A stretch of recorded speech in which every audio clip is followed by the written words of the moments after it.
Assalamualaikum, selamat pagi. Jadi kali ni kita akan pasang satu lagi benda di motor kita, iaitu ni, kita tengok ni. Apa ni? Ini adalah windshield extender ataupun kita panggil penghadang angin tambahan. Kenapa saya beli windshield extender ni berbanding saya beli windshield yang khas satu? Pertama adalah sebab kos dia yang lebih murah, dan yang kedua dia lebih senang pasang lah. Kenapa senang pasang? Sebab kita akan gunakan dia punya klip sahaja. Cuma ni kita tengok lah, klip ni kita kena cari klip yang besar sikit supaya dia kuat lah terletak dekat windshield yang asal. Jadi sekarang ni kita akan pasang dulu klip ni dekat kita punya windshield tambahan. Jadi ni windshield tambahan. Jadi kita akan pasang dulu klip ni.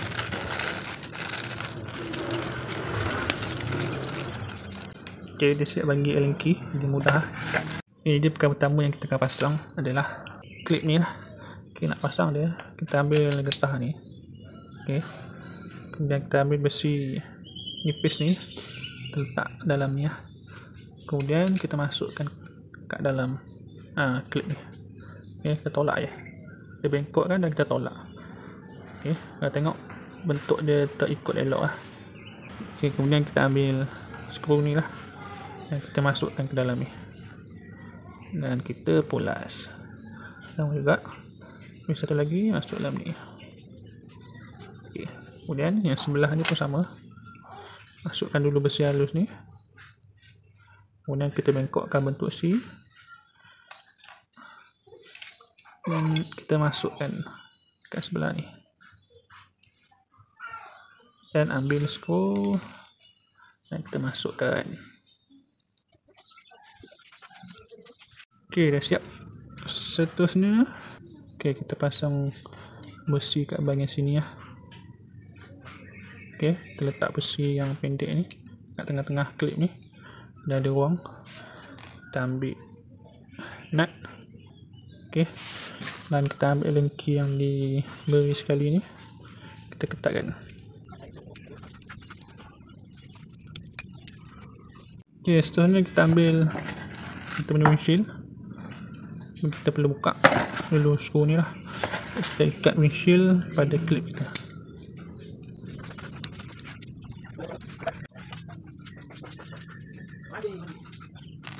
Kita cabut, kita ambil windshield tambahan ni, kita letak kat depan ni, ikut je lubang dia tu, dan kita letak plate.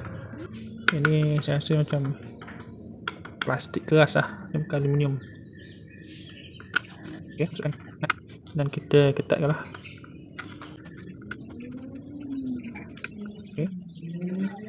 Siap. Jadi kita akan letak windshield extender ni dekat windshield yang asal lah.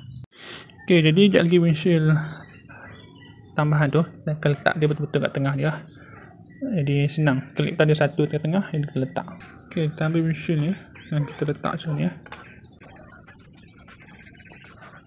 Pastikan dia center dekat tengah-tengah.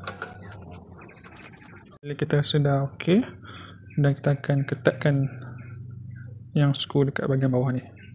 Sebelum tu kita kena pastikan skru yang kita masukkan ni, belah yang tak ada lubang ni ke dalam lah. Yang ada lubang ni kita letak belah luar supaya kita punya Allen key boleh pulas lah. Tengok macam ni, saya tersilap, jadi kita kena buka dan masukkan semula lah. Kita dah betulkan, jadi kita akan ketatkan lah.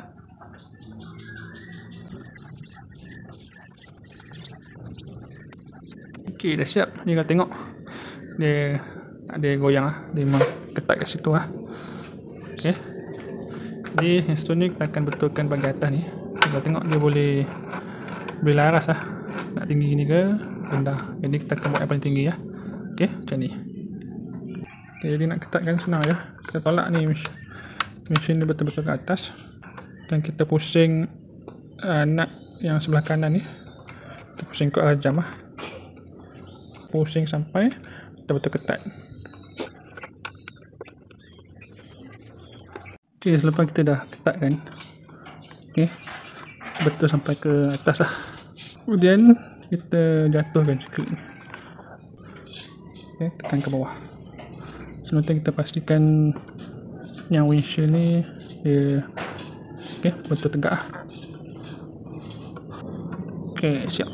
Okay, jadi semalam kita dah pergi ride lah ke Pagoh. Hasilnya setelah dipasangnya windshield tambahan ni, jadi rintangan angin yang datang ke arah muka tu dia berkurang lah. Jadi bila kita pakai helmet, jadi kurang dengar angin masuk ke dalam helmet lah. Satu lagi, bila kita gunakan intercom, jadi speaker yang kita dengar tu dia lebih jelas lah. Walaupun kita bawa kelajuan 110, masih boleh dengar dengan jelas. Banding sebelum ni, mandangan saya agak tinggi. Jadi bila kita duduk di atas motor dan bawa di atas lebuh raya, kadang-kadang jalan kampung biasa pun kelajuan dalam 70-80 pun dah tak berapa jelas dengar. Jadi windshield tambahan ni dia membantu lah. Untuk sesiapa yang berminat untuk tinggikan lagi windshield yang asal, tapi tak nak berbelanja besar ataupun nak bajet rendah saja dan mudah pasang, sebabkan kita tak perlu buka skru windshield yang original, kita hanya pasang je klip ni dan kita boleh siap lah. Dan dia ada tambahan ketinggian dalam 12 cm. Okay, jadi boleh dapatkan windshield ni dan pasang. Jadi kalau kata hujan pun dia dapat membantu lah. Jadi air tu tak terlampau kuat terkena pada kita punya badan dan kawasan muka. Okay, terima kasih.